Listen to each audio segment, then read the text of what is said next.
la raiba fihi hudal lil muttaqin. Ya, pengantar ini singkat para sahabat. Mantep TV sudah standby. Di like, di subscribe, di share sebanyak mungkin untuk supaya mencegah sahabat-sahabat kita di luar sana Tidak terpengaruh terhadap pemurtadan. Ya, kebenarannya itu hakiki secara kebenaran secara hakiki, maka kita lihat daripada kitab sucinya. Landasannya itu di situ. Karena kalau kita menakar kebaikan menjadi sebuah kebenaran, semua orang bisa baik. Menakar kejahatan seseorang untuk menapaki, untuk mengatakan agamanya benar atau salah, semua orang bisa berlaku jahat. Maka yang menjadi landasan utama di dalam beragama, Islam khususnya, itu adalah wahyu dan akal.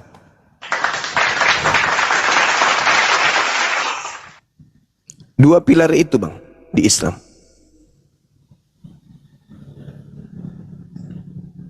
Silakan. Assalamualaikum warahmatullahi wabarakatuh, Muslim. Ya, artinya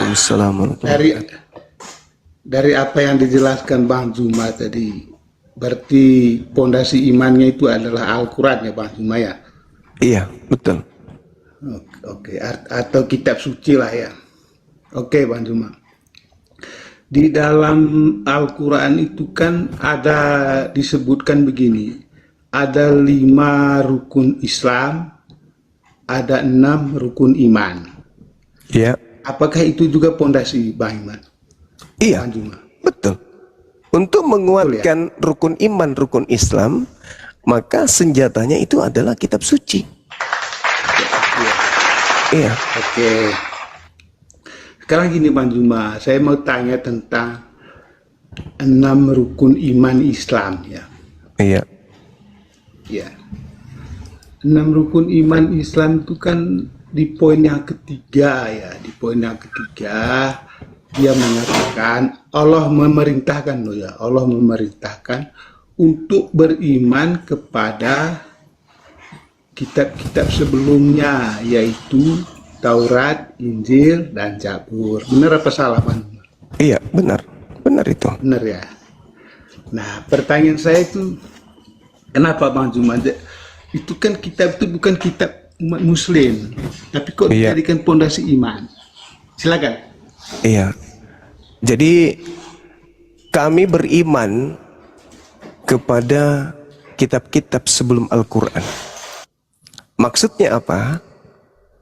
Maksudnya bahwa agama Islam itu bukan hanya diajarkan kepada kami umat Islam ini, tapi ajaran Islam itu sudah pernah diajarkan kepada nabi-nabi terdahulu melalui sebuah kitab atau ketetapan yang diberikan kepada mereka. Di dalam Al-Quran itu betul. Surah An-Nisa ayat 166. Ya ayyuhalladzina amanu aminu billah wa rasuli wal kitabi. Betul itu. Nah, kami beriman bahwa Taurat pernah diwahyukan kepada Nabi Musa dan kaumnya Bani Israel. Begitu juga Zabur atau Mazmur diwahyukan kepada Nabi Daud. Injil diwahyukan kepada Nabi Isa alaihissalam. Kami beriman pada keadaan itu, bahwa kitab-kitab itu diwahyukan oleh Allah kepada kaumnya Bani Israel melalui rasul yang ditunjuk pada zamannya masing-masing. Nabi Musa, Nabi Daud, Nabi Isa. Terakhir diutus kemudian Al-Quranul Karim litubayyina linnas, untuk seluruh umat manusia. Sedangkan kitab-kitab yang tadi hanya dispesialiskan kepada Bani Israel, Bani Yakub doang. Itu. Kami beriman, kami percaya. Iman itu percaya. Kami percaya bahwa Bill Clinton itu adalah presiden, pernah jadi presiden di sebuah negara. Kami percaya, tetapi bukan presiden kami. Tapi kami percaya. Seperti itu, saudara. Jadi kepercayaan kami itu tidak keliru. Kenapa? Karena Bill Clinton memang pernah menjadi seorang presiden. Itu semisal. Begitu, saudara Salesio. Silakan.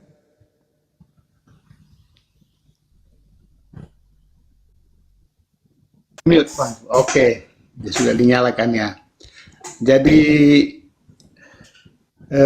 itu kan yang menjadi masalah itu Bang Juma, yang saya bingung itu loh. Apa itu? Kenapa dijadikan pondasi iman gitu loh? Pondasi iman kami kan kitab suci Al-Quranul Karim yang menerangkan di dalamnya bahwa dulu pernah diwahyukan oleh Allah sebuah kitab ketetapan kepada kaum Bani Israel bernama Torah. Itu iman kami. Al-Quran yang menerangkan itu.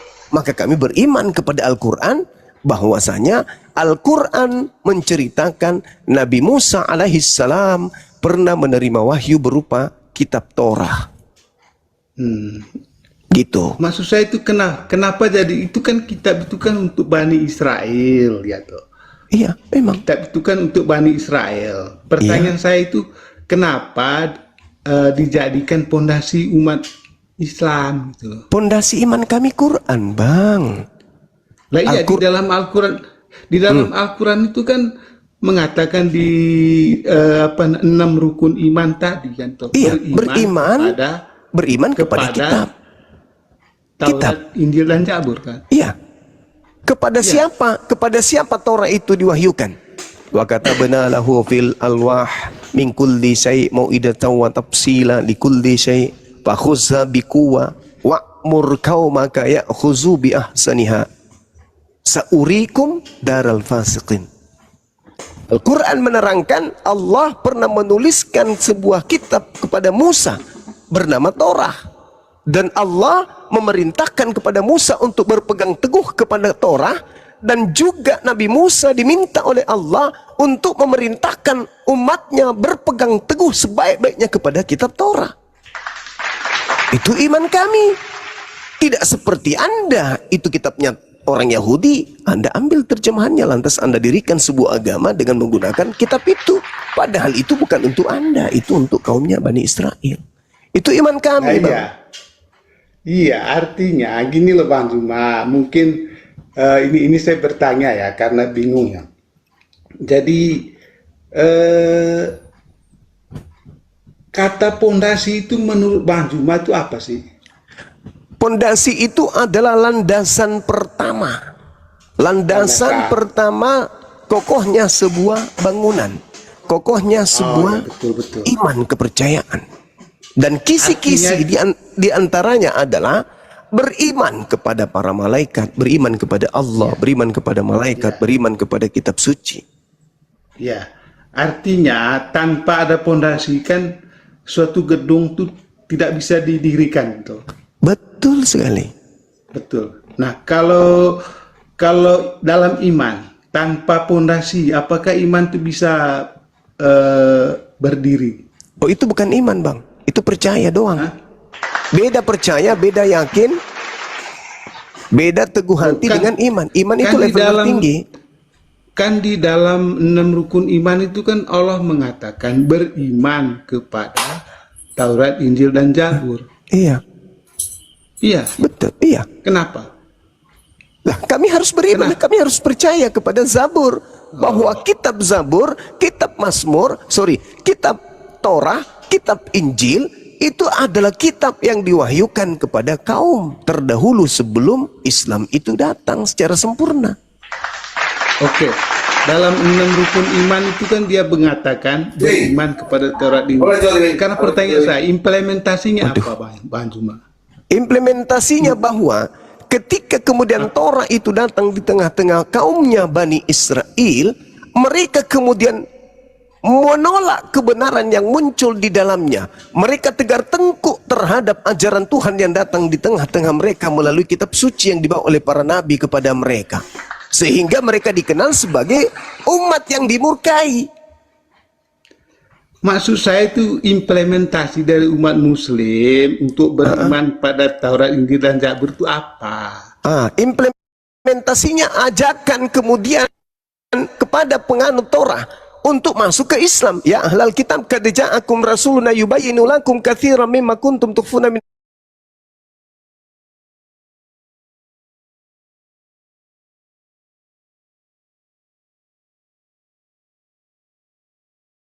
Injil. Sungguh nabiku Nabi Muhammad telah datang kepadamu untuk menjelaskan banyak dari isi kitab-kitab itu kitab suci yang ada padamu yang kalian sembunyikan dan membiarkan sebagiannya lagi untuk tidak dijelaskan pula. Sungguh telah datang kepadamu cahaya dari Allah, yaitu Nabi Muhammad, dan kitab suci yang jelas, yaitu Al-Quran. Maka diajak orang-orang Yahudi ini yang tadinya diberi kitab, karena mereka kemudian tidak menjalankan perintah kitab itu, diajak kemudian masuk ke Islam. Begitu. Terus bagaimana pelaksanaan ajarannya gimana, Bang Zuma? Maksudnya, ya Islam. Tak ada lagi kemudian ahli kitab, tak ada lagi kemudian penjabaran tadi Torah. kan sudah beriman kepada Taurat, Injil, dan Zabur. Ya. Ya. Lalu? Lah implementasi kata beriman. Izin Gurunda, mungkin gini maksud dia, kenapa Islam itu tidak mengikuti syariat Taurat, Zabur, dan Injil? Gitu mungkin Bang Zuma, silakan Gurunda. Lah, kami tidak mengikuti karena Torah itu hanya Bani Israel yang punya. Kami bukan serigala yang nyamar domba. Itu perintah Tuhan yang datang kepada kaumnya Israel. Bukan kepada kami, Terus, bukan kepada kenapa Kristen. dijadikan pondasi, Bang Zuma? Al-Quran yang pondasi, Al-Quran yang pondasi, bukan Taurat yang pondasi. Al-Quran saya. Wa minka beli. Al-Quran kan mengatakan dalam 6 rukun iman, beriman kepada Taurat, Injil, dan Zabur. Nah, setelah itu apa kata Quran tentang Torah? Setelah itu apa kata Quran tentang Taurat? Makanya tadi kan saya tanya, arti kata pondasi itu apa? Ya pondasi, landasan dasar. Kan dasar. Landasan dasar. Landasan dasarnya Al-Quran saya mengatakan bahwa ahli Taurat merubah-rubah isi Taurat. Oke, sekarang begini Bang Zuma, apa alasan umat Muslim sehingga Taurat, Injil, dan Zabur itu dijadikan pondasi iman? Apa alasannya? Ini orang gila atau orang waras ini ditemani diskusi? Landasan kami Quran, Pak. Landasan kami Quran. Al-Quran mengatakan bahwa dulu pernah diwahyukan Taurat kepada kaumnya Nabi Musa. Itu Al-Quran yang menjelaskan itu. Maka ketika Quran datang, wa min qablihi kitabu Musa imama wa rahmah wa hadza kitabun musaddiqul lisanan arabiyya liyunziral ladina zalamu wa busyra lil muhsinin. Sebelum Al-Quran telah diam dulu. Bang Zuma, diam Bang dulu. Zuma, yang saya tanya. Diam dulu Bahlul. Udah, turunkan Dek, turunkan orang Bahlul ini. Bagus. Jadi Al-Quran saya mengatakan, Bahlul pemakan babi, sebelum Al-Quran telah ada kitab Nabi Musa sebagai iman. Sebagai iman dan imam yang kemudian menjadi anutan, menjadi petunjuk dan rahmat.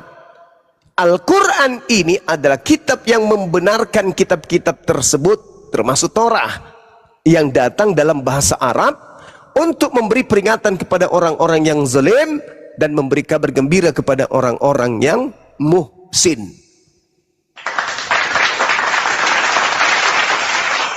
Kenapa jadi bodoh gitu loh? Anda bertanya kenapa jadi bodoh? Karena tidak ada mutiara yang diberikan kepada Anda.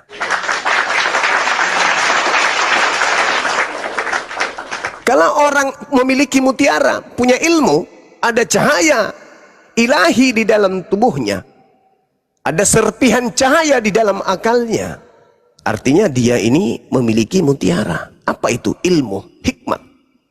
Pasti akan paham. Udah dijelaskan berulang-berulang. Dia maunya orang Islam ketika beriman kepada Torah, Al-Quran itu, sebelum Al-Quran harus di atasnya itu ada terjemahan Perjanjian Lama.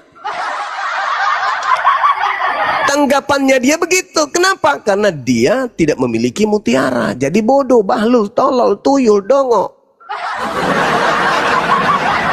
Kata Yesus, jangan kau berikan mutiara kepada babi. Nah, tadi datang cuman menggonggong, mengausan. Dijelaskan masih aja kayak gitu. Kenapa? Karena babi tidak diberi mutiara. Makanya ketika sang guru menjelaskan, sesederhana apapun bahasa yang digunakan, karena saya itu menggunakan, saya ini teman-teman, saya seorang pendidik. Saya kuliah di 2 kampus, jurusan saya pendidikan, psikologi pendidikan. Artinya apa? Saya menjiwai anak didik saya. Dalam proses belajar mengajar, metodologi pembelajaran tentang materi, supaya pesan itu sampai, ada retorika. Dan bukan hanya sekedar retorika.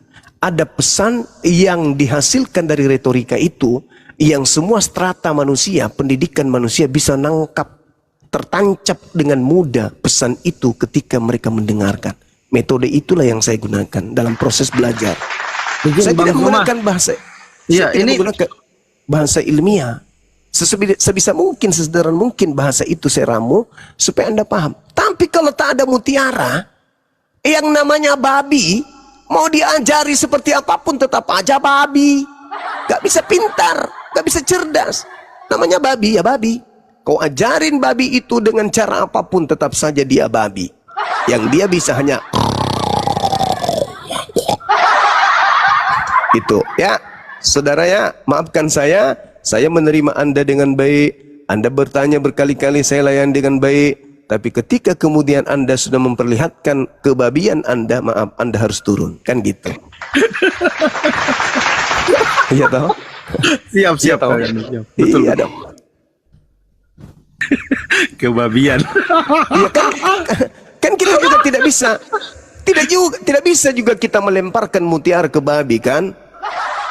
Mutiara kan itu ilmu. Barang-barang kudus itu apa? Ayat-ayat suci Al-Quran. Karena hanya akan diolok-olok. Kenapa? Karena mereka babi. Coba kasih babi, Al-Quran kasih ke babi, diolok-olok, diinjak-injak. Jangan dikasih Quran itu. Dijelaskan dulu sama saudara Mauna. Mauna ini orang mau belajar, Pak. Orang mau mendengarkan. Orang yang awam, tapi kemudian dia sadari dirinya. Saya ini botol kosong yang harus diisi. Kalau yang tadi itu, botol kosong tapi tertutup rapat. Nah itulah babi. Maka jangan kau berikan mutiara. Apa mutiara itu? Ilmu. Jangan kau buang kemudian barang-barang kudus itu kepada babi, kepada anjing. Apa barang kudus itu? Ya Al-Quran. Bang Zuma, Siap Paman. kalau keimanan kalian Nabi Isa kan? Ya. Nabi itu menurunkan kitab Injil. Berarti sama dengan Yesus ya Bang Zuma? Ceritanya gini. Aktor yang benar, nabi yang benar itu Isa, Yesua. Tapi kemudian ada sekelompok manusia yang mengambil pengajaran-pengajaran lalu menyusunnya pengajaran itu karena dia ingin memberitakan berita itu kepada orang Yunani dan Romawi yang menggunakan bahasa Greek koine. Maka mereka menggunakan nama-nama orang Yunan. Maka disebutlah Yesus. Pemberitaan yang dihasilkan dari kesaksian-kesaksian orang menceritakan si Yesus ini konon menceritakan, mengajarkan Injil. Nah, pemberitaan kepada Nabi Muhammad dari langit, Nabi Isa memang betul-betul mengajarkan Injil. Namun Injil yang dimaksud adalah kalamullah yang datang kepada Nabi Isa, lalu Nabi Isa sampaikan kepada murid-muridnya. Ketika orang-orang Yunani Romawi membukukan ucapan-ucapan Yesus atau Nabi Isa, maka itu kedudukannya bukan Injil, kedudukannya adalah buku-buku atau Bible. Begitu saudaraku. Maka dikatakanlah Bible karangan Lukas, Bible karangan Markus, Bible karangan Matius. Nanti setelah agak modern sedikit barulah disebut Injil Lukas, Injil Markus. Ya seperti tadi aku bilang, menipu lawan. Jadi Injil yang aslinya yang mana Bang Zuma? Gimana? Injil yang sebenar-benarnya yang dari Nabi Isa itu sekarang di mana? Injil yang diajarkan oleh Nabi Isa itu sama seperti Al-Quran yang diajarkan oleh Nabi Muhammad SAW bukan berupa kitab pada saat pengajaran. Pembedanya adalah Al-Quran menjadi sebuah kitab, Injil menjadi sebuah kitab. Apa pembedanya? Ketika Al-Quran diwahyukan berupa untaian kalimat, bukan berupa kitab. Al-Quran datang kepada Nabi Muhammad, disampaikan oleh Nabi Muhammad kepada sahabatnya, muridnya. Apa tindakan murid? Menerima, menghafalkan, menuliskan. Jadi ada dua senjata. Yang pertama menghafal, yang kedua menulis. Saling melengkapi.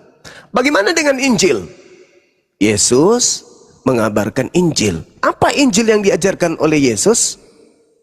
Uraian hadits qudsi, dalam arti kata akhir dari penyampaian itu bisa setara dengan itu. Kenapa? Karena tidak dibukukan. Tidak dibukukan dalam arti kata sebuah kitab yang benar disucikan, yang dijamin oleh Allah. Tetapi Nabi Isa menyampaikan sebuah hikmat Torah, hikmat Injil. Hikmat Injil ini diterima oleh muridnya tanpa dihafalkan, tanpa dituliskan. Kenapa dikatakan sebagai kitab? Karena kitab itu artinya ketetapan.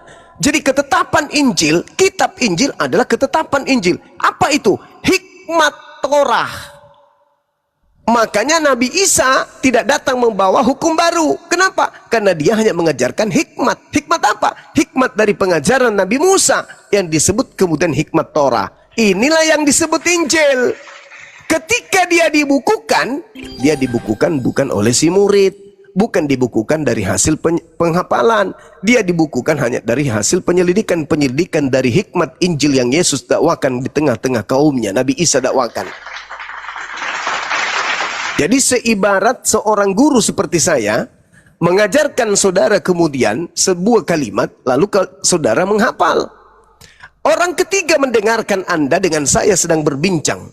Saya mengajarkan sebuah kalimat kepada saudara. Wahai saudaraku Mauna, tiada kemilau seindah sangsil. Anda kemudian menghafal. Tiada kemilau seindah sangsil. Anda menjabarkan dalam hidup saudara. Setiap kemudian Anda mandi, Anda menggunakan sampo sangsil. Ada orang ketiga yang bukan berhadapan dengan saya mendengarkan mengetahui kemudian kalau saya pernah berkata demikian kepada saudara melalui orang-orang, lalu dia mencatat. Yesus Bang Suma berkata kepada saudara Mauna muridnya, tiada kemilau seindah sangsil. Bisa jadi ditambah, dan sangsil ini adalah cairan yang digunakan untuk sikat gigi sehari-hari. Bisa, kenapa tidak? Karena yang menulis bukan murid saya. Mereka menulis hanya dari pendengaran-pendengaran, dari kesaksian-kesaksian orang yang didengarkan, cerita-cerita peristiwa-peristiwa yang terjadi tentang Bang Suma dengan muridnya Mauna. Maka yang disebut Injil adalah yang saya sampaikan kepada saudara.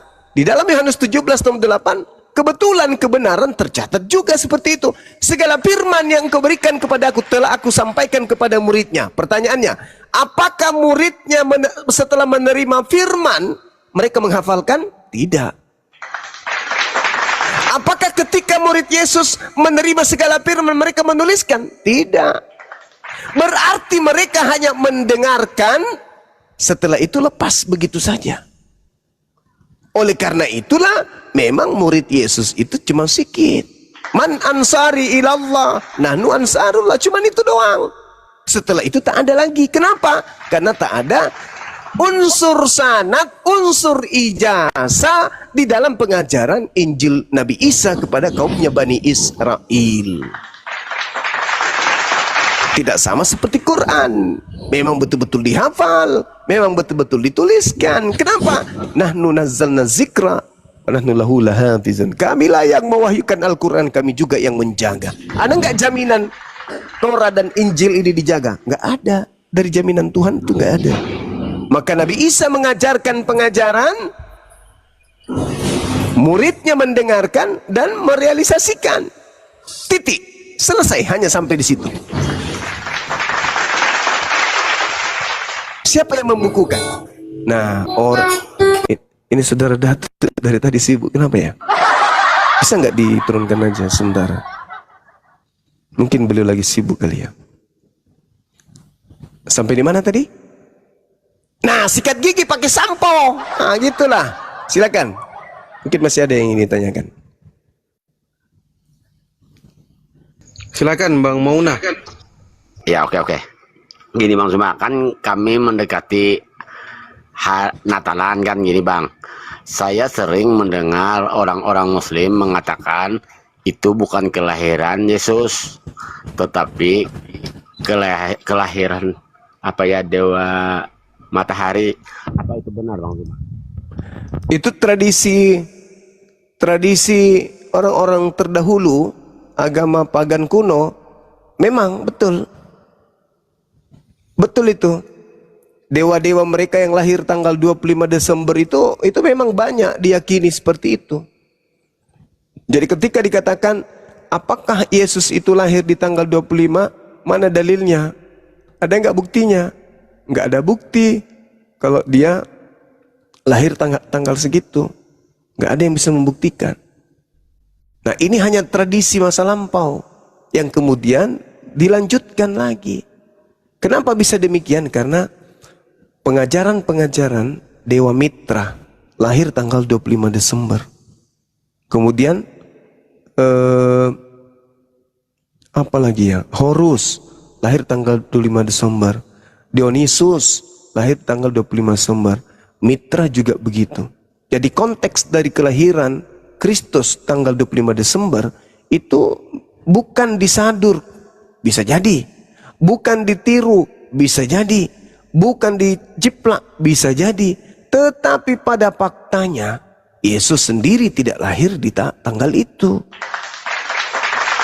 Yang lahir menurut tradisi paganisme adalah dewa-dewa orang-orang terdahulu, termasuk dewa Hermes. Gitu Bang. Makanya kami umat Islam, karena kami umat yang dilarang melakukan kebohongan, maka kami tidak mau mengucapkan Natal. Bukan karena kami intoleran, tidak. Karena kami tahu bahwa menurut sejarah agama-agama kuno terdahulu, yang lahir tanggal 25 Desember itu adalah dewa-dewa orang terdahulu. Agama-agama pagan terdahulu. Contoh Dewa Mitra, Dewa Horus, Sri Krishna, apalagi? Sirahutra, kemudian Dionysius, kemudian Siddhartha Gautama, Dewa Hermes, Tammuz, Herakles, kemudian apa lagi? Adonis. Banyak lagi, Dewa Tammuz juga 25 Desember, termasuk Horus. Nah, Maria melahirkan tanggal berapa? Tanggal 25? Enggak. Makanya Al-Quran mengatakan innama yaftaril kadzibal ladzina la yu'minuna bi ayatillah wa ulaika humul kadzibun. Sesungguhnya yang mengada-adakan kebohongan hanyalah orang-orang yang tidak beriman kepada ayat-ayat Allah. Mereka itulah pembohong yang nyata. Kami nggak mau dikatakan oleh Allah pembohong, karena pembohong itu tempatnya di neraka. Kami nggak mau, maka kami maaf, hargai saya, hargai kami yang umat Islam ini yang dilarang berbohong. Jangan paksakan kami mengucapkan sesuatu kalimat yang dusta. Selamat hari tahun Natal ya. Mudah-mudahan enggak ada, enggak bisa. Kami bukan pembohong, kami enggak diajarkan untuk berdusta begitu. Dan memang enggak ada data Yesus lahir tanggal 25. Itu hanya disadur dari agama kuno sebelumnya. Begitu kawan. Satu lagi Bang Zuma. Silakan. Bang Zuma, apa bisa meyakinkan bahwa Isa sama Yesus itu apakah orang yang sama? Sedangkan dari segi kelahiran, yang satu setahu saya ya Bang ya, yang satu di bawah pohon korma katanya kan, yang satu di dalam kandang. Kan itu kalau pendapat pribadi saya ya Bang Zuma ya. Iya. Orang yang beda. Iya. Kalau pendapat Bang Zuma gimana Bang? Sebenarnya gini saudaraku, kalaupun sama, tidak akan menjadikan Islam dan Kristen itu sama. Kalaupun beda, memang kita beda kan gitu. Artinya bahwa ketika berbicara mengenai oknum yang lahir di tengah kaum Bani Israel, oknum ini lahir tanpa ayah. Kami menyebutnya Isa. Saudara Kristen menyebutnya Yesus. Oke. Beda. Sekarang permasalahannya, ketika dia beda, apakah Islam gugur dan menjadi Kristen itu benar? Tidak juga kan? Harusnya yang dipermasalahkan di sini bukan Islam dan Kristennya, tetapi yang dipermasalahkan di sini bukan Isa dan Yesus, tapi yang dipermasalahkan adalah Yesus orang Yahudi dan Kristus Tuhannya Kristen. Karena Yesus adalah manusia, sedangkan yang disembah oleh Kristen bukan manusia. Dua Yesus yang berbeda. Kalau Nabi Isa dan Yesus berbeda, silakan aja. Toh kita keyakinannya memang berbeda. Tapi yang jadi bermasalah ini, kalau Yesus Yahudi dan Yesus Kristus itu yang disembah Kristen berbeda, itu yang jadi masalah. Itu yang jadi masalah. Nama sama, tapi oknum berbeda. Celakanya, saudara-saudara Kristen tidak sampai ilmunya ke sana. Dia pikir selama ini yang mereka sembah adalah Yesus anak Maria, padahal bukan. Nama sama, tapi pribadi berbeda. Nama sama, tapi kemudian oknumnya berbeda. Nah, kalau masalah Isa dan Yesus itu hanya berbicara tentang sejarah yang berbeda. Sejarah Isa di dalam Al-Quran sumbernya dari langit. Sejarah Yesus dalam Bible sumbernya dari wartawan. Sekarang permasalahannya adalah mana yang betul? Kumpulan cerita-cerita yang dikumpulkan oleh orang-orang yang tidak dikenal, yang bukan nabi, bukan penerima firman, dengan Nabi Muhammad yang adalah nabi yang menerima firman dari langit. Orang waras pasti percaya kepada pemberitaan dari langit daripada pemberitaan para wartawan lepas yang Yesus sendiri tidak mengenalnya. Maka saya pribadi, kalau ditanya apakah itu sama, saya katakan beda. Beda cerita. Tapi manifestasi dari dua cerita yang berbeda ini membahas tentang oknum yang sama. Ini bahasan. Lalu bagaimana dengan kepercayaan tentang konsep Tuhan? Apakah Isa dan juga Yesus itu sama? Tidak. Yang disembah oleh orang Kristen itu bukan Nabi Isa. Yang disembah oleh orang Kristen itu juga bukan anak Maria. A'anta qulta linnas dalam Al-Quran. Wahai Isa, apakah engkau yang mengajarkan mereka menuhankan dirimu selain daripada aku? Apa kata Nabi Isa? Qala subhanaka ma yakunu li an aqula ma laysa li bihaqq. Maha suci engkau ya Allah, aku tidak pernah mengajarkan mereka untuk menuhankan diriku. Berarti yang disembah oleh orang Kristen bukan Nabi Isa. Kemungkinan Yesus. Yesus pernah nggak kau mengajarkan mereka untuk menuhankan dirimu? Tidak juga. Lalu siapa yang pernah mengajarkan dirinya untuk dituhankan tapi dia bukan Tuhan? Iblis. Di mana itu tertulis? Lukas 4 nomor 6 nomor 7. Jika engkau menyembahku, maka segala kuasa akan aku berikan kepadamu. Begitu disembah, begitu dia merasuki kemudian manusia keluar dari kubur, apa katanya? Kepadaku telah diberi kuasa. Siapa yang memberikan kuasa kepadamu? Siapa yang menjanjikan kuasa? Ayo, yang menjanjikan kuasa dan berhak memberikan kepada siapapun yang dia kehendaki adalah iblis. Kepada aku telah diberi kuasa. Tanya, sini, aku mau tanya, yang memberikan kepadamu kuasa siapa? Apa jawabannya? Nggak ada. Adakah Tuhan pernah berjanji akan memberikan kuasa di surga dan di bumi kepada manusia? Tidak. Efesus 2 nomor 2, penguasa angkasa langit adalah iblis. Yohanes 12 nomor 31, penguasa bumi adalah iblis. Berarti yang mengatakan aku berkuasa baik di angkasa langit atau di surga atau di bumi, itu siapa? Sibilisisis. Adakah Yesus pernah mengaku itu? Tidak. Apakah Yesus pernah menerima kuasa itu? Tidak. Lalu siapa yang mengatakan kepada aku telah diberi kuasa? Penggantinya Isa alaihi salam. Begitu saudaraku. Jadi kalau saya ditanya beda. Beda.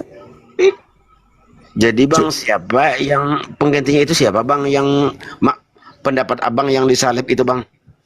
Yang disalib itu orang yang dikutuk. Iya benar kan, itu ada datanya yang orangnya. Tapi siapa itu bang orangnya bang? Ulangan 27 nomor 25. Terkutuklah orang yang menerima suap untuk menyerahkan orang benar agar dibunuh. Menurut saudara Mauna, itu siapa? Yang menerima suap dan menyerahkan orang benar untuk dibunuh. Itu siapa? Itu siapa? Kalau ini pendapat saya pribadi ya bang. Ya. Kalau yang terkutuk, yang dikutuk itu Yudas bang. Yudas. Iya. Itu pendapat saya ya bang. Itu juga pendapat saya.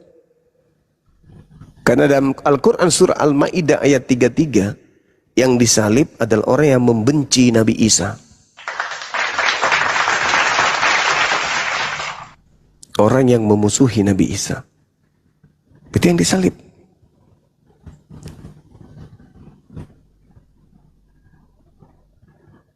Jadi kalau itu benar adalah Yudas, berarti sudah 2000 tahun Yudas disembah. Kenapa bisa begitu? Ada apa? Emang Yudas pernah mengajarkan itu? Tidak. Baca Yohanes 13 nomor 2. Iblis masuk ke dalam tubuh Yudas. Berarti yang berbicara ini adalah iblis dalam tubuh Yudas.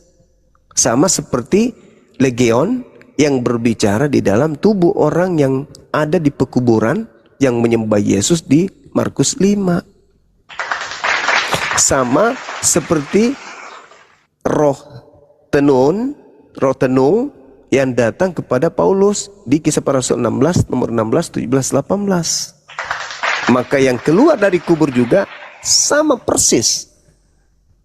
Roh jahat, iblis yang masuk ke dalam tubuh manusia.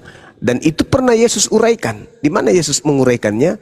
Di dalam Matius 12 nomor 43 sampai 45. Ada orang yang di dalam dirinya kerasukan 8 iblis. Nah, Yudas bisa nggak kerasukan iblis? Bisa. Yohanes 13 nomor 2. Lalu iblis masuk ke dalam tubuh Yudas untuk membisiki Yudas agar Yudas menyerahkan Yesus untuk dibunuh. Terkutuklah orang yang menyerahkan, yang menerima suap untuk menyerahkan orang benar agar dibunuh. Itu siapa? Yudas. Karena yang disalib memang adalah orang yang dikutuk Tuhan. Apakah Yesus dikutuk? Tidak. Apakah Yesus menerima suap? Tidak. Apakah Yesus orang fasik? Tidak. Beliau orang suci. Tidak mungkin dia yang disalib, tidak mungkin dia dikutuk. Berarti yang disembah selama ini bukan Yesus, tetapi Kristus palsu. Makanya agak lain. Natalan, apalagi Sinterklas, makan babi, tidak bersunat, ibadah minggu. Makanya agak lain. Karena tak ada mutiara, maka mereka membabi buta. Karena tak ada mutiara kepada mereka. Kalau ada mutiara, ada ilmu kepada mereka, tidak mungkin. Pasti mereka akan bertanya, ada apa ini kok beda ya? Yesus di dalam Bible mengajarkan ajaran yang berbeda dengan ajaran Kristen. Kalau dikumpulkan semua yang dipraktekkan Yesus lalu kita ikuti prakteknya, maka kita tidak akan jadi Kristen, kita menjadi Yahudi.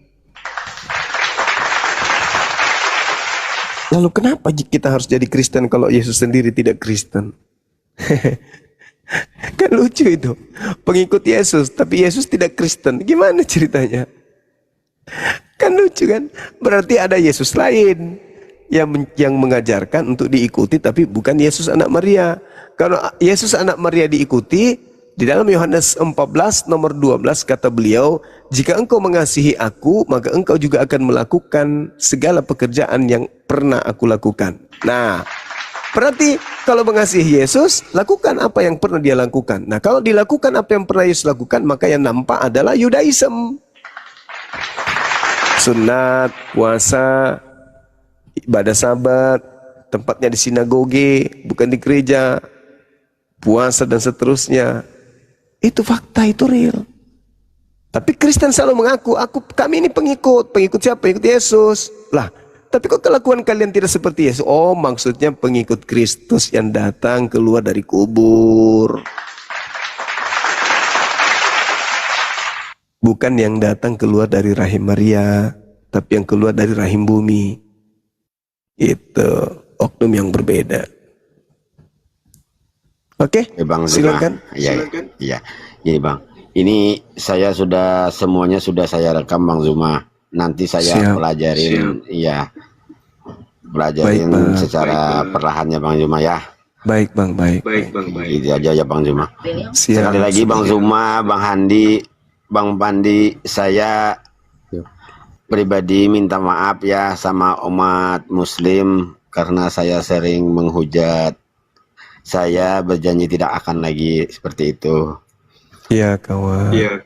Saya benar-benar ingin belajar Bang Zuma. Iya, Saya sama juga. Aku juga mau belajar. Iya. Sama-sama kita Bang belajar. Zuma. Saya juga minta ya Bang maaf Zuma. ya. Ya, makasih ya Bang Zuma ya. Sama-sama Bang. Ya, Bang Handi ini cerdas juga Bang Zuma. Betul. Sama iya. Masya Tapi Bang Allah. Zuma emang kalau masalah hebat, jujur Bang Zuma hebat. Siap. Makasih. Ya, makasih ya Bang Zuma ya. Sama-sama. Selamat malam. Malam.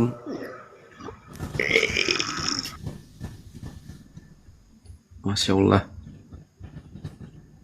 Ini izin Gurunda Bang Datuk mungkin ada yang mau disampaikan nih dari tadi. Iya mungkin beliau. Ya, naik dulu Baikkan. Bang Datuk. Tadi masih ini jadi diturunkan dulu karena terbuka terus mute-nya tadi. Ada suara ini juga. Iya Suara musik. bukan musik, orang berkelahi pakai tutup panci. Silakan Bang Datuk. Mana tadi Bang Datuk? Mana Bang Datuk tadi? Loh. Nggak ada lagi deh. Ya udah kita lanjut sambil tunggu Bang Datuk, mungkin ada yang mau disampaikan, kita naikkan teman-teman Kristen yang lain ya.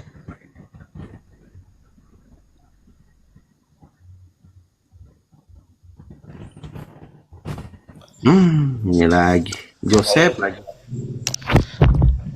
Saya boleh tanggapi omongan kosong Bang Zuma nggak? Saya udah catat semua loh, mulai dari Injil, mulai dari ISO dan lain-lain. Boleh nggak saya bantah semuanya? Silakan, silakan. Oke, kalau Injil tuh artinya apa, Zuma? Itu isim alam, itu adalah nama, tidak ada artinya. Kata Injil Katanya itu membantah, asal malah katanya dari bertanya. apa? Gimana sih? Injil itu nama, tidak ada arti. Injil itu dari Angelion. Oh, itu dari Talu. Enggak, sini dengerin. Itu Muslim dari lihat ya. itu Kalau dari saya diturunkan Talu. berarti dia takut ya. Itu dari Talu. Tolong kau tunjukkan di dalam original. Teman-teman yang Muslim sekarang. Tolong kau tunjukkan original teksnya. Sekarang- Kata Injil ada nggak dalam kitabmu? Ada nggak? Juga. Ada nggak? Asal Yang ada kata Injil. adalah Evangelion, artinya kabar gembira atau kabar baik. Karena kamu menyerap. Nih dengerin saya. Enggak menyerap pula, menyerap Iya. matamu suwe. Enggak ada itu menyerap dari Hong Kong. Konturma. Coba kau Saya bahas semuanya tunjukkan. berani. Kau tunjukkan kepada saya di Enggak, mana kamu ada. Shh, diam. Di mana?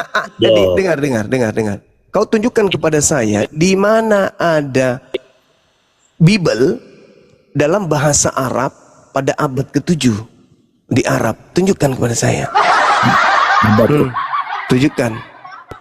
Bahas dulu tentang Injil, jangan lari Ya kamu. itu makanya dari mana kau Oke, bilang bisa stop. Sedang orang Arab tidak mengerti tentang kitab lo. Oke, Kitab lo sekarang- nanti diterjemahkan ke dalam bahasa Arab di abad ke-9.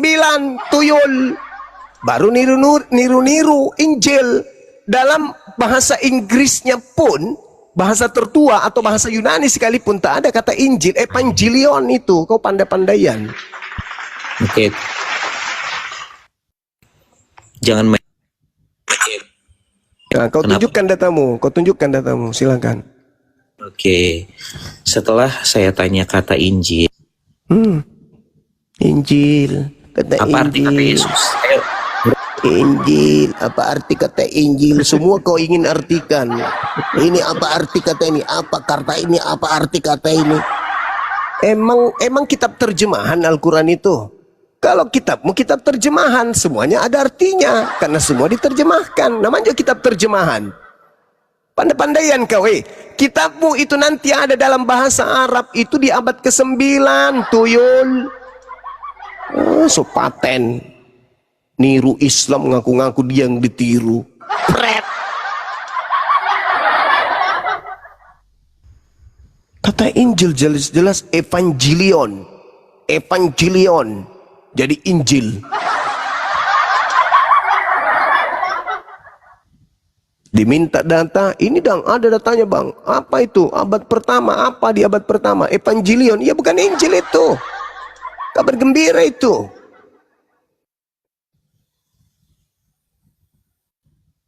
Kaisar Agustus. Karena mutiara tidak dilempar kepada. Betul sekali. Kenapa bisa seperti sebodoh itu? Karena tidak ada mutiara diberikan kepada babi. Injil itu bahasa Yunani apa bahasa Arab ya? Bahasa Arab dong. Loh kenapa diambil Iya oleh karena mereka? itu, karena kata Dinda Fandi, karena tidak diberikan mutiara sama dia oleh Yesus. Karena dia dianggap babi. Kata Yesus nih, jangan kau melemparkan mutiara kepada babi. Apa itu mutiara? Ilmu pengetahuan. Mutiara itu kitab suci. Ada nggak kitab sucinya orang Kristen? Ada bang. Mana? Buku yang dianggap suci. Oh beda. Beda kitab suci dengan buku yang dianggap suci. Kalau kitab suci itu dari sumber tidak pernah berubah sampai hari ini. Itu kitab suci. Kalau kitab yang direvisi, koreksi, tambal sulam, itu bukan kitab suci, tapi kitab yang dianggap suci. Beda itu. Sampai dulu Bang Datuk, ada yang mau disampaikan Bang Datuk? Silakan Datuk. Silakan Bang Datuk, dibuka mute-nya. Assalamualaikum. Mute-nya dibuka dulu. Assalamualaikum warahmatullahi wabarakatuh, Bang Zuma, Waalaikumsalam. Bang Pandi, Bang yang buat yang muslim di bawah. Assalamualaikum warahmatullahi wabarakatuh. Jadi mengenai di Sumbar, Bang Zuma, setelah 1 hari 2 malam kami bekerja untuk 2 hari Dibesarkan ya. ya 2 hari untuk menyampaikan menyalurkan bantuan dari umat melalui API. Alhamdulillah telah kami sampaikan untuk paketnya ada sekitar 230 paket, yaitu sekitar 600 kilo beras. Kemudian ada berupa uang saya kasih, kemudian berupa semen, kemudian ada beberapa lagi Beras. Sesuai dengan laporan yang saya kirim tadi kepada Bang Zuma, kepada Ustadz Alif, semuanya telah saya salurkan dan mereka mengucapkan banyak-banyak terima kasih kepada API, kepada Bang Zuma dan semua umat yang telah memberikan donasi untuk Sumbar. Demikian Bang Zuma laporan. Nanti masalah ininya Bapak nanti saya Alhamdulillah ya Kurasinya. Alhamdulillah. Untuk yang anak yang ibunya tercebur yang sampai sekarang belum ditemukan, itu Bang Zuma saya kasih 1,5 Bang Zuma. Siap. 1,5 juta saya kasih. Nggak tega, pertama saya kasih 1 juta. Nggak tega saya, bajunya nggak ada, baju sekolahnya dia kesenam, dia saya tambah 500 lagi. Ya. Oh iya. Itu kalau mau sekolah di Jakarta diinfo ke kita, Bang. Saya tanya dulu sama saudaranya, kalau mau dia. Iya. Ayahnya Iya. sakit-sakitan.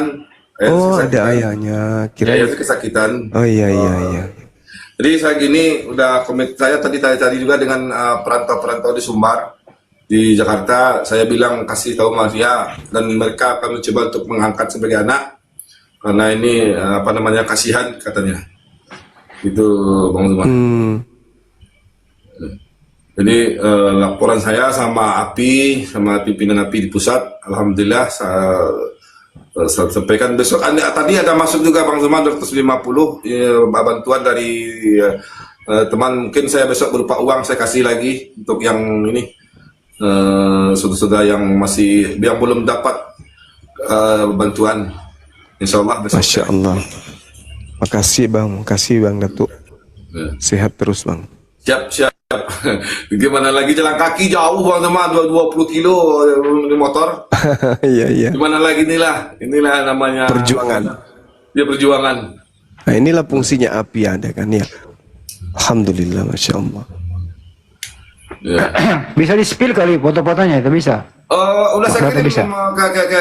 ke grup kan, ke mana, ke Setalif. Iya ada sih, ada. Dia ini bentar dulu ini. Bentar ini saya kasih, bentar saya ini aja ya, saya ini aja ya. Apa namanya? Bentar sini. Bentar.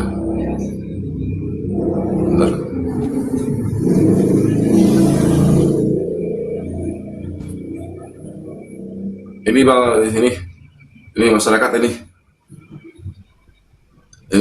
Langsung, saya maunya langsung ke masyarakat, tidak melalui Pemda atau apa, saya langsung ke tengah masyarakat.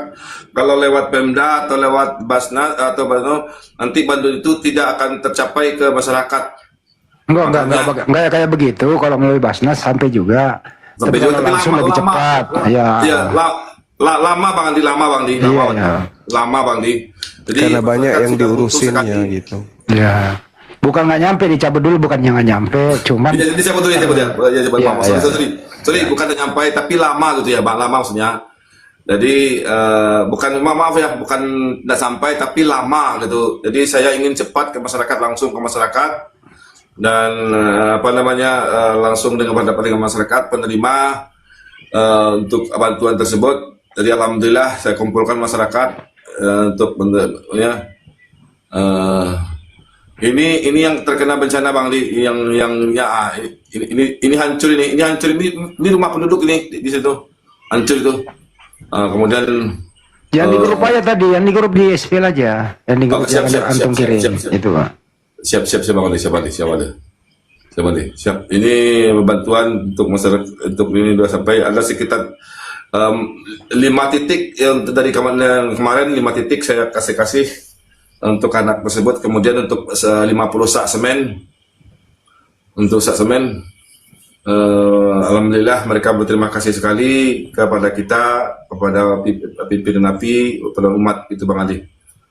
Gitu Bang Adi. Lanjut Bang Adi. Masih ada yang lain tuh? Coba yang Masih lain. banyak Bang Adi. Bentar dulu. Jadi spill aja semua nggak apa-apa. Oke, siap Bang Adi. Siap Bang Adi. Dalam ini Bang Adi. Dan ini anak yang terkena, yang kena, mau tutup. Tutup.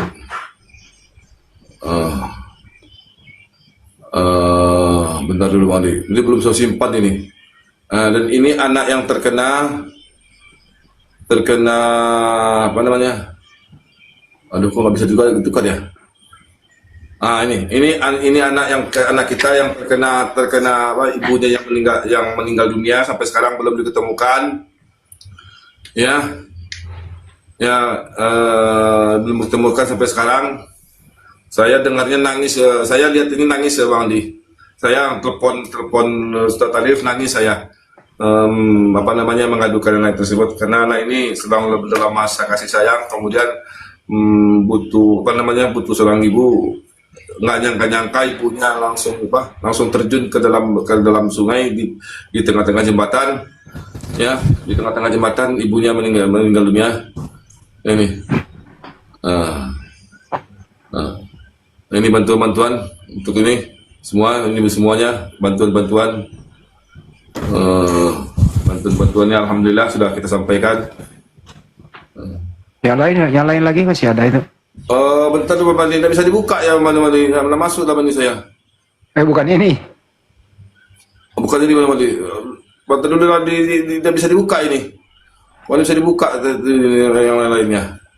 Yang lainnya berupa video Bang Ali, berupa video. Video itu di apa mana di ini saya ada tuh di Facebook saya.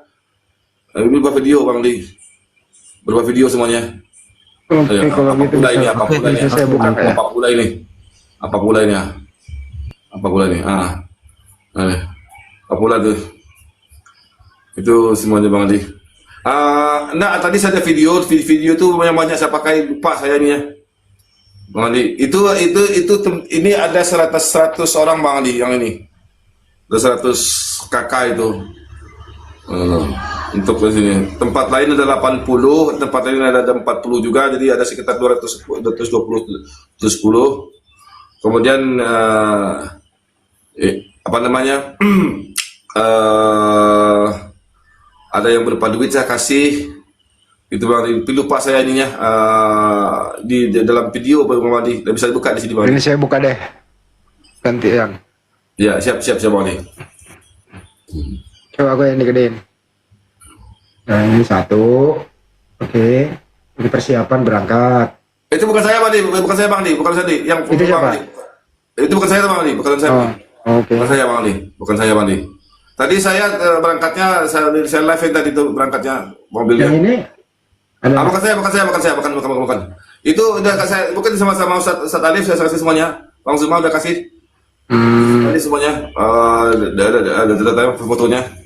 Yang ini. Itu Bang Ali. Yang mau jalan tadi. Enggak, bukan. Itu bukan saya. Itu bukan saya. Ada saya kasih sama Bang Zuma berupa video semuanya. Video semuanya. Oh, kalau yang ini baru nih. Iya, itu kemarin itu. Oke, sip. Kemarin itu. Ada semuanya itu saya kirim sama Ustaz Alif semuanya. Dokumentasinya udah saya kirim semuanya sama Ustaz Alif. Oke. Bang Datuk, mungkin gitu aja Bang Datuk biar kita lanjut lagi. Siap. Makasih banyak laporannya. Ya, siap Bang. Siap. Dilanjut. Siap Bang Datuk. Oke, ada Bang Daen. Selamat malam Bang, silakan. Kristen atau Muslim? Maaf, Muslim. Assalamualaikum warahmatullahi wabarakatuh. Waalaikumsalam warahmatullahi wabarakatuh. Gimana Bang? Ya, saya rasa bersyukur banget ya bisa langsung dijawab sama Bang Zuma. Saya asal saya dari NTT, Nusa Tenggara Timur, yang lebih dikenal dominan mayoritasnya Katolik ya atau Kristen gitu. Jadi kita di sana tuh kan hidup berdampingan kan bersama orang-orang nonis begitu. Jadi saya mau nanya kepada Bang Zuma mengenai batasan kita nih Bang. Gimana batasan kita sebagai seorang Muslim yang hidup berdampingan gitu? Batasan toleransi kita dalam kehidupan sehari-hari. Dan saya pernah melihat bagaimana sudut pandang Bang Zuma ketika contohnya ini ada satu daerah yang ingin membangun masjid, akan tapi dalam pembangunan itu dibantu juga sama orang-orang nonis gitu, non Islam gitu, baik dari segi dana dan tenaganya. Jadi itu Bang Zuma, syukran. Iya, Masya Allah. Jadi kalau misalnya ada yang kemudian ikut berpartisipasi dalam membangun rumah ibadah, ya tergantung situasinya sih sebenarnya. Yang penting jangan dipaksa kan gitu. Jangan mereka dipaksa untuk kemudian turut membantu. Tapi kalau mereka datang memberikan bantuan kepada kita untuk bangun masjid, dalam hal ini secara fisik mereka datang sekedar untuk angkat pasir dan seterusnya, itu biasa itu. Karena ini kan kita bukan negara Islam. Kita dituntut kemudian untuk toleransi antar umat beragama. Yang penting dalam tatanan keagamaan kita tidak diganggu dan juga kita tidak mengganggu. Kita saling menghargai satu sama yang lain. Itu bagus Bang, itu bagus. Dalam cakupan sebagai warga negara itu bagus, saling membantu seperti itu bagus. Yang penting pada saat prosesi keagamaan ya mereka tidak boleh turut campur. begitu juga kita dalam prosesi keagamaan boleh aja. Karena kita ini kan makhluk sosial. Kita butuh makhluk yang lain, kita butuh manusia yang lain. Begitu kawan. Yang penting jangan kebablasan. Hari ini dia bantu kita, kemudian di ini besok kita bantu juga membuat gereja, ikut-ikut di dalamnya, kemudian sampai mengalami hal-hal yang ya mungkin ada trik atau apa gitu, bukan kita zuzon, tapi itu banyak terjadi. Tadinya hanya diundang sebagai pemusik, lama-lama ya anaknya sudah mereka sudah beranak-anak dan anaknya sudah jadi oten. Curhat sama aku gitu, tadinya saya cuma pengantar gitaris acara ini bang, tapi lama-lama ini ya sudahlah, itu trik. Biasanya gitu, kita nggak zuzon, tapi biasanya mereka mengucapkan selamat hari raya Idul Fitri itu karena mereka mengharapkan kita juga melakukan hal yang sama, mengucapkan hari Natal. Ya betul, itu yang terjadi seperti tahun-tahun lalu kan, ketika hari raya Idul Fitri itu mereka datang ke rumah, namanya berziarah kan, memberi selamat gitu, salam gitu, dan sebaliknya gitu mereka mengundang kita ke acara Natalan gitu. Kata mereka mengucapkan selamat Natal, nggak apa-apa, intinya datang saja gitu, menghadiri gitu Bang Zuma. Ya nggak boleh, itu kan prosesi agama, ngapain kita hadir? Inilah kalau toleransi, orang-orang ini kan harusnya menghargai kita, bahwa ada batasan-batasan di dalam agama Islam itu yang saudara kita Islam tidak bisa langgar. Sama halnya kalau mereka sudah tahu jangan makan babi, kita dilarang makan babi, udah datang aja pak, nggak usah makan babi, tatap-tatap aja babinya. Iyalah, kan tidak dimakan toh, yang dilarang kan makan. Tidak apa-apa, nggak usah makan pak, tatap-tatap aja, kami cuma simpan di meja kok, nggak perlu pun dimakan, liatin aja sampai liurnya itu meleleh. Akhirnya lama-lama coba deh, kan begitu awalnya. Wah enak juga ini pesta-pesta kayak gini, besok datang lagi, akhirnya yaitu cinta. Ingat kak pesan Al-Quran, iblis itu cara menyesatkan bukan secara langsung tapi selangkah demi selangkah. Saya sudah menangkapnya. Intinya kalau masalah tentang akidah itu ya, kita harus tegas dan betul sekali. Dan saudara kita Kristen pun harus sadar itu, bahwa realisasi daripada saling menghargai dan mengasihi adalah memahami batasan-batasan agama saudara kita, kan gitu. Sudah tahu dilarang, mereka ikut, janganlah diundang. Kan kita bisa berhubungan dengan hal lain seperti berbisnis, kumpul di balai desa dalam acara memakmurkan, kemudian membuat desa kita semakin maju berkembang. Jangan dalam hal-hal yang memang dilarang. Kalau dalam hal yang lain silakan. Kerjasama membangun jembatan, ayo. Tapi kerjasama bikin acara Natalan ya janganlah, itu tidak toleransi namanya. Sudah tahu orang Islam dilarang dalam agamanya seperti itu, masih juga diundang, berarti Anda kurang ajar. Baik Bang Zuma, terima kasih banyak atas ilmunya Bang Zuma. Iya, sama-sama saudaraku. Assalamualaikum. Waalaikumsalam warahmatullahi Jadi wabarakatuh. saya rala tadi itu dari ini Aceh. Oke, sipil dulu ya, tanggung nih, baru kita langsung diskusi. Oh dari Aceh. Iya. Dari yang tadi itu dari Aceh. Ini Aceh. Oke, tunggu, saya buka lagi yang lain. Nah ini persiapan Aceh ini, terus, nah ini bawahnya taruh, terbaca nggak nih? Yang wakili kita di sana siapa? Aceh. Bakri Aceh. Oh Bakri Aceh. Nah, ini apologet, aduh, nggak kebaca sih kok berem. Kebaca nggak nih? Nggak ya? Duh, kenapa burem sih? Nah itu, kebaca ya.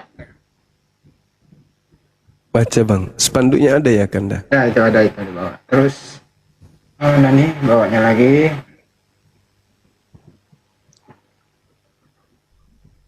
Ada sih spanduknya nih. Nah ini terbaca nih. Apologet Islam Indonesia. Aceh ini. Perjuangannya memang nih berat. Nih, udah sampai lokasi ini. Alhamdulillah. Aceh. Terima kasih teman-teman netizen. Oke, terima kasih. Ada videonya tadi. Nah, ini videonya sih. Mana ya?